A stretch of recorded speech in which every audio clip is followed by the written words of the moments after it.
Assalamualaikum warahmatullahi wabarakatuh.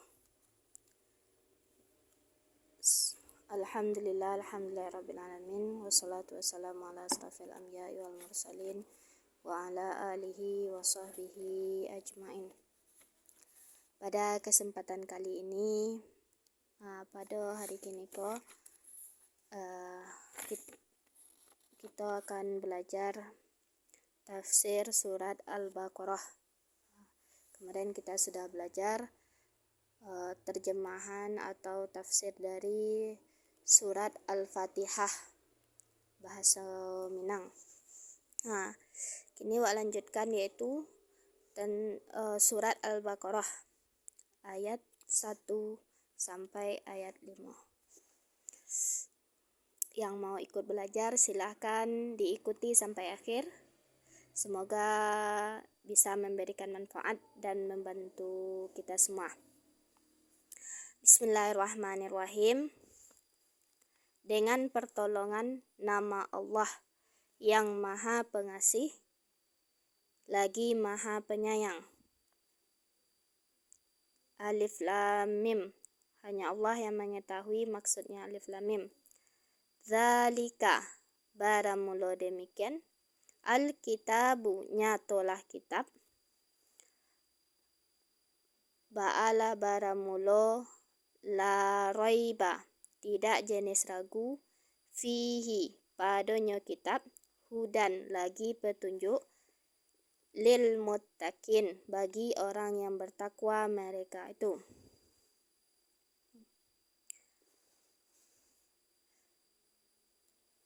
Wa alladzina yu'minuna, sianan iyo orang-orang yang beriman. Yu'minuna, beriman mereka itu. Bi, dengan ghaibi, dengan yang gaib. Wa yuqimuna, dan mendirikan mereka itu as-sholata, akan salat. Wa mimma, dan daripada barang, dan sebahagian daripada barang, rozaqna, yang memberi rezeki kami, hum, akan mereka itu, anan daripadanya, yunfikuna, menafkahkan mereka itu. Walladzina, dan orang-orang, yu'minuna, yang beriman mereka itu. Bima, dengan barang, unzila, yang diturunkan orang akan hionya barang, ilaika, kepada engkau. Wama unzila, dan barang yang diturunkan orang akan hionya barang, min qablika, daripada sebelum engkau. Wabil akhirati, dan dengan hari yang akhir, hum, baramulo mereka itu, ba'alah baramulo, yukinuna, yakin mereka itu. Ulaika, baramulo mereka itu, ba'alah baramulo, ala hudan, ateh petunjuk. Mirrabbihim, daripada Tuhan mereka itu. Wa ulaika, dan baramulo mereka itu, humu, mereka itu, ba'alah baramulo, al-muflihuna, orang yang menang mereka itu. Itulah tadi terjemahan dari surat Al-Baqarah ayat 1 sampai 5. Itu terjemahan bahasa Minang, belajar di pondok pesantren tradisional. Selanjutnya yaitu penjelasan dari atau tafsirnya ya. Baramlo demikian nyatolah kitab. Ba'ala baramlo, tidak jenis ragu padanya kitab tu, lagi petunjuk bagi orang yang bertakwa. Kitab yang dimaksud di dalam tafsir atau dalam ayatku adalah kitab yang diturunkan kepada Nabi Muhammad. Yang kitab itu dibaca oleh Nabi Muhammad, yang mana di dalam kitab tersebut tidak ada keraguan. La roiba, tidak jenis ragu. Jadi di dalam kitab tersebut, di dalam Al-Quran tidak ada keraguan sedikit pun. Yang mana Al-Quran itu akan menjadi, kitab tersebut akan menjadi petunjuk bagi orang-orang yang bertakwa. Orang yang bertakwa di sini adalah orang yang melaksanakan segala perintah dan menjauhi segala larangan, sehingga mereka terhindar dari hal-hal yang buruk yang akan menyebabkan mereka masuk ke dalam neraka. Jadi orang yang bertakwa itu orang yang mengikuti segala perintah Allah dan menjauhi segala larangannya. Alladzina yu'minuna bil ghaibi, yaitu orang-orang yang beriman dengan yang gaib.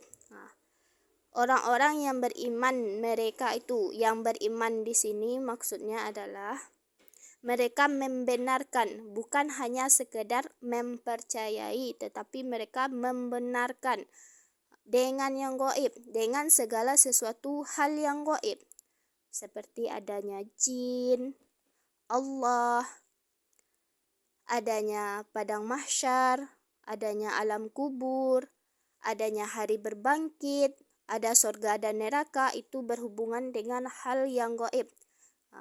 Kita harus mempercayai dulu adalah hal yang gaib. Kita percaya bahwa ada 2 malaikat yang selalu mengiringi kita kemanapun kita pergi, yang akan mencatat semua amalan kita, baik ataupun buruk. Jadi itu beriman dengan yang gaib. Dan mendirikan mereka itu akan sholat.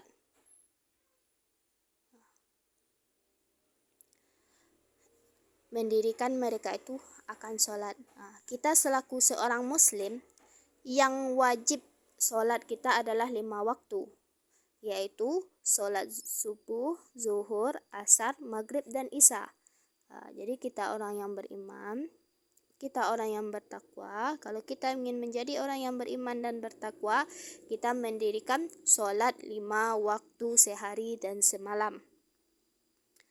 Dan daripada barang yang memberi rezeki kami akan mereka itu, anan daripadanya menafkahkan mereka itu. Maksudnya adalah ketika Allah memberi rezeki kepada orang yang beriman, kepada kita umat manusia, rezeki tersebut tidak hanya kita yang menikmati, namun juga kita berikan hak-hak kepada orang-orang yang membutuhkan rezeki tersebut. Contohnya kita bersedekah, dan banyak juga lainnya, seperti ketika kita memiliki kelebihan harta, kita memberikan zakat. Atau kita belum memiliki kekayaan, kita hanya hidup sederhana. Kita ada rezeki, misalkan makanan, kita beri kepada teman, kita beri kepada tetangga, atau kepada siapa, itu memberi rezeki. Dengan ucapan syukur kita kepada Allah, menggunakan rezeki itu sebaik mungkin.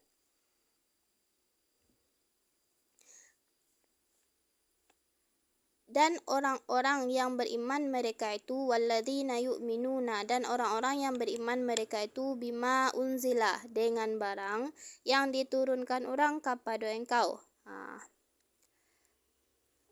Beriman dengan barang yang diturunkan kepada engkau, di situ maksudnya yaitu Al-Qur'an. Jadi Al-Qur'an yang diturunkan kepada Nabi Muhammad, dan barang yang diturunkan orang daripada sebelum engkau. Sebelum Nabi Muhammad diutus menjadi nabi, sebelum Nabi Muhammad lahir, telah ada kitab yang diturunkan oleh Allah kepada nabi-nabi sebelumnya, seperti kitab Taurat, kitab Zabur, dan kitab Injil. Meskipun kita telah mempelajari Al-Quran, kita juga mempercayai kitab-kitab sebelum Al-Quran, yang mana kitab-kitab tersebut disempurnakan oleh Al-Quran. Dan dengan hari yang akhir, baramlo mereka itu ba'alah baramlo, yakin mereka itu. Jadi orang-orang yang beriman itu yakin dengan adanya hari yang akhir, yang mana itu adalah tempat kampung kita besok. Insya Allah sebagai orang yang beriman, mudah-mudahan kita orang yang beriman semuanya akan masuk ke surganya Allah. Dan yakin akhirat ini adalah yang lebih utama untuk kita selaku umat Islam. Baramlo mereka bala baramlo atau petunjuk daripada Tuhan mereka itu. Dan baramlo mereka bala baramlo orang yang menang mereka itu. Jadi mereka akan diberi petunjuk oleh Allah. orang yang mendapatkan petunjuk, maka mereka akan menjadi orang yang paling beruntung. Orang yang mendapat petunjuk oleh Allah akan menjadi orang yang beruntung. Mereka akan dimasukkan oleh Allah ke dalam surganya dan dihindarkan dari azab neraka. Semoga kita semua menjadi orang yang hudam min rabbihim, mendapat petunjuk daripada Allah. Semoga penjelasan saya tadi, penjelasan Kak Geti tadi bisa memberikan manfaat kepada teman-teman semua. Kak Geti doakan semoga teman-teman semua selalu sehat, selalu semangat dalam belajar, apalagi generasi muda. Terus pupuk semangat untuk belajar, jangan pernah menyerah, karena kita adalah harapan bangsa untuk kedepannya, apalagi agama kita yaitu Islam. Karena sekarang sudah banyak macam-macam agama yang berkembang yang akan menghancurkan agama kita. Kalau bukan kita selaku remaja-remaja yang akan mengembangkan potensi keislaman kita, maka akan sangat mudah untuk orang-orang yang telah merubah agama, merubah kita untuk masuk ke dalam agama mereka. Tetap semangat. Assalamualaikum warahmatullahi wabarakatuh.